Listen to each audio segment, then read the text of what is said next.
बंगाल की युवती के साथ हुआ हो, चाहे एक विदेशी महिला के साथ छेड़खानी की बात आ रही है।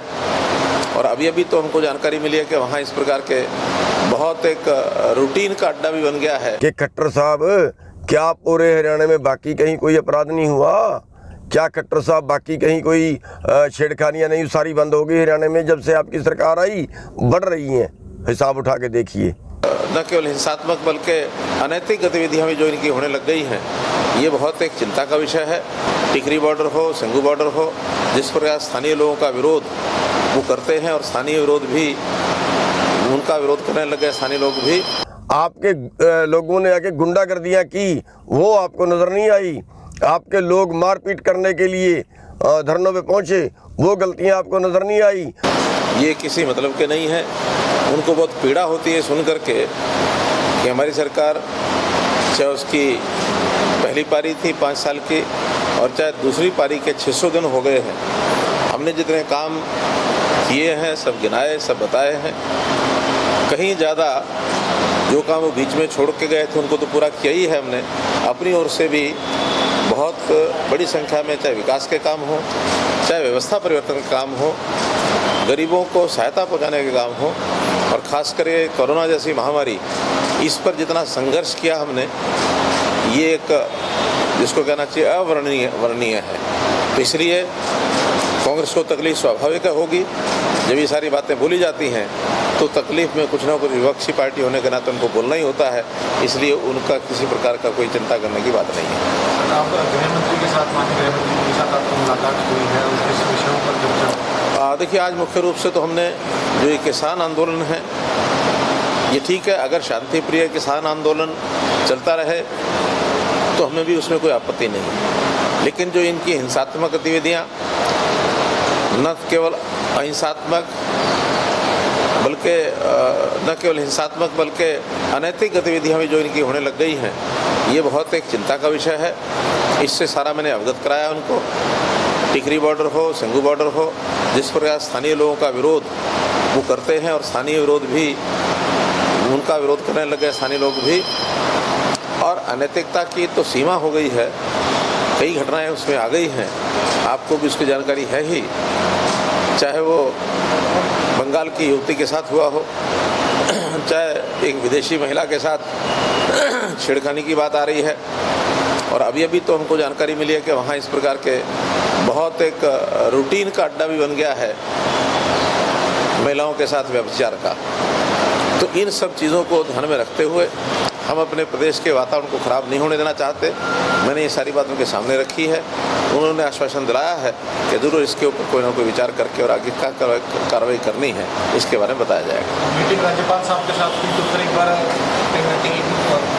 राज्यपाल साहब से तो हमारा महीने में एक बार चाय पर मिलना जुलना, गपशप करना, जो हमारी प्रदेश की सारी कार्य यानी काम है वो सब उनको ब्रीफ करना, क्योंकि राज्यपाल हैं तो इसलिए सहज स्वभाव मिलना जुलना वैसा ही था। इस पर कोई बड़ा महत्व की बात नहीं है। सरकार चेंज भी सर थोड़ा लोग चेंज करना चाहते हैं, 600 दिन हो गए, थोड़े मंत्री बदल दिए जाए। ऐसा ना कि वो आप लोगों का काम है, अगर इस प्रकार का करते रहोगे तो लोगों का मन लगा रहेगा।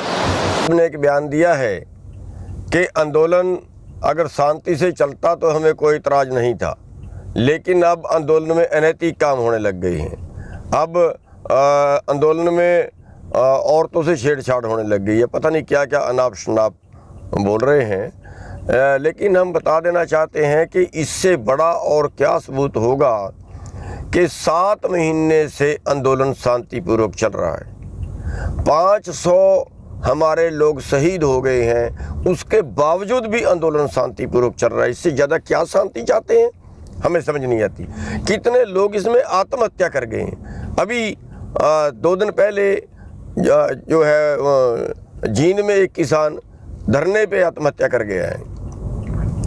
उसके बावजूद भी आंदोलन में कोई उपद्रव नहीं हुआ, उसके बाद भी आंदोलन नहीं भड़का। और इतना सब कुछ होने के बावजूद जब लोग आत्महत्या कर रहे हैं आंदोलन में, उसके बावजूद भी हमारे पे आरोप लगा रहे हैं कि आंदोलन में तो अपराध बढ़ गए हैं, आंदोलन में तो पता नहीं क्या छेड़खानियाँ बढ़ गई हैं, आंदोलन में तो अनैतिक काम हो रहे हैं। हम ये पूछना चाहते हैं खट्टर साहब से कि खट्टर साहब, क्या पूरे हरियाणा में बाकी कहीं कोई अपराध नहीं हुआ? क्या खट्टर साहब बाकी कहीं कोई छेड़खानियाँ नहीं सारी बंद हो गई हरियाणा में जब से आपकी सरकार आई? बढ़ रही हैं, हिसाब उठा के देखिए। तो मैं बताना ये चाहता हूँ खट्टर साहब को कि खट्टर साहब पहले अपने गिरेबान में झांक के देख लो कि गलती किसकी है और आंदोलन कौन चलवाना चाह रहा है, आपके मन में क्या है। हम शौक नहीं है मैं आंदोलन चलाने का, हम कोई अपने देश के विरुद्ध आंदोलन नहीं कर रहे हैं, हम इसी देश के नागरिक हैं और आप इसी देश के नागरिकों के नुमाइंदे हो। और आप जिस तरीके से बीजेपी कंपनियों को देश को बेचना चाह रही है ना, उसको रोकने के लिए 500 किसान अभी तक धरनों पे शहीद हो गए हैं, तो उनको वो तो आपको नज़र नहीं आए। वो इतने शांति से चलता आंदोलन आपको नज़र नहीं आया। आपके लोगों ने आके गुंडागर्दियाँ की, वो आपको नज़र नहीं आई।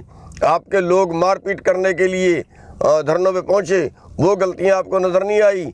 आपने जगह जगह पे अपने लोगों को जानबूझ के भेज रहे हैं, हमारे जख्मों पे नमक छिड़कने के लिए जगह जगह पे प्रोग्राम रखवाते हैं जानबूझकर कि वहाँ पे किसान आएंगे, दंगा होगा, ये होगा, वो होगा। वो गलतियाँ आपको अपनी नज़र नहीं आई। हमें पहले पता था, अब भी हम कह रहे हैं कि सरकार जानबूझ के इस आंदोलन को या तो बदनाम करने के इंतज़ार में है और या किसी तरह से हमारे में फूट डालने के जो है वो इंतज़ार में है।